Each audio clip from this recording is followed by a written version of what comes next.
जय। पार्ट 1 में दोस्तों आपने एक कहानी सुनी जो देवी मैया की है, सुहागिन मैया की है। आज मैं एक और कहानी आपको सुनाने जा रही हूँ।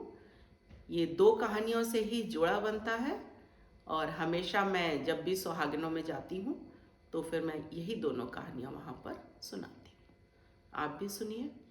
एक भाभी थी और एक ननद थी।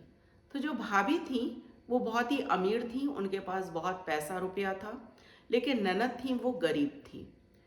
तो एक बार क्या हुआ कि भाभी ने सुहागिनों को अपने घर में बुलाया, उनको खिलाने के लिए। उनके घर में सुहागिनों की पूजा थी, लेकिन उन्होंने अपनी ननद को नहीं बुलाया, जबकि वो उनके घर के पास में ही रहती थी। तो जो नंदोई थे, ननद के जो हस्बैंड थे, उनको पता चला कि इनके मायके में उनके मिसेस के मायके में सुहागिनें हो रही हैं। तो उन्होंने अपनी वाइफ से कहा, अपनी मिसेस से कहा कि आज तो तुम्हारी भाभी के घर में सुहागिनें हैं, तो तुमको तो वहाँ जाना होगा। अब ननद अगर कह दे कि नहीं, मायके से हमको नहीं बुलाया है, तो ये तो बहुत ही बेइज्जती वाली बात हो जाती है। तो ननद ने कह दिया कि हाँ हाँ, हमें भी जाना है भाभी के घर में। लेकिन अब क्या करती, घर से तो निकली जाने के लिए। अब वहाँ पे भाभी ने तो बुलाया नहीं है, लेकिन भाभी ने भी दूर से देखा कि ननद आ रही हैं, तो उन्होंने कर लिए अपने घर के दरवाजे बंद। ननद आई तो बाहर उनके घर के चबूतरे पर बैठकर रोने लगी, दुखी हो रही थी। और अंदर जो है वो भाभी के घर में सुहागिनों की पूजा चल रही थी। वहाँ पर जो देवी मैया थी, तो सभी लोगों ने उनके आगे जो भोग चढ़ाया, जो प्रसाद चढ़ाया, तो देवी माँ की महिमा थी कि वो सारा प्रसाद आके बाहर ननद के पास, जो चबूतरे पर बैठी थी, उनके पास आ चुका था।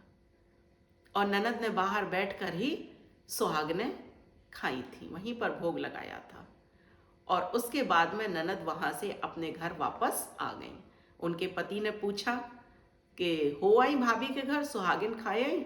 बोली हाँ, वापस आ गई। इधर देवी मैया की कृपा से ननद के ऊपर जो उनकी कृपा हुई, तो उनके पास भी बहुत पैसा हो गया, बहुत धन दौलत हो गई उनके पास भी। तो ननद ने भी अपने घर में सुहागिनों को बुलाया और उनकी पूजा करी। और लेकिन उन्होंने भाभी को छोड़ा नहीं, उन्होंने अपनी भाभी को भी अपने घर बुलाया। जब भाभी ननद के घर आई तो उन्होंने देखा कि अरे, यहाँ तो पहले से बहुत ही बदल गया है सब। उनका घर भी अच्छा हो गया है और घर में काफ़ी शान शौकत दिखाई दे रही थी। तो अब क्या हुआ कि दोबारा से भाभी ने सब चुपचाप से देख तो लिया और वापस अपने घर चली गई। कुछ दिनों के बाद उन्होंने फिर से सुहागिनों की पूजा की और सब सुहागिनों को बुलाया। और अब क्या किया कि उन्होंने ननद को भी बुलाया। ननद उनके घर गई और काफ़ी सारा जेवर पहन के गई, बहुत सारे हार, चूड़ियाँ, कानों में सब कुछ पहन कर गई उनके घर में। और जब भाभी ने वहाँ पर पूजा की और ननद को पूरा सम्मान दिया उन्होंने, जो पहली बार में नहीं दिया था। तो ननद ने क्या किया कि अपना पूरा जेवर जो पहने थी वो सब उतार के वहाँ पर रख दिया। भाभी ने पूछा कि ये क्या कर रही हो?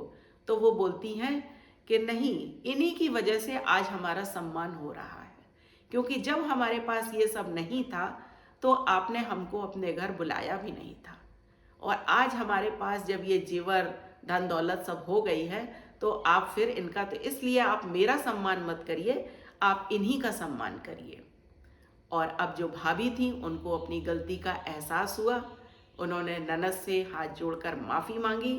सब देवी मैया की महिमा थी कि माँ ने जिस तरीके से उनके रिश्ते ठीक किए हैं, उसी तरीके से माँ सभी के रिश्ते ठीक करे।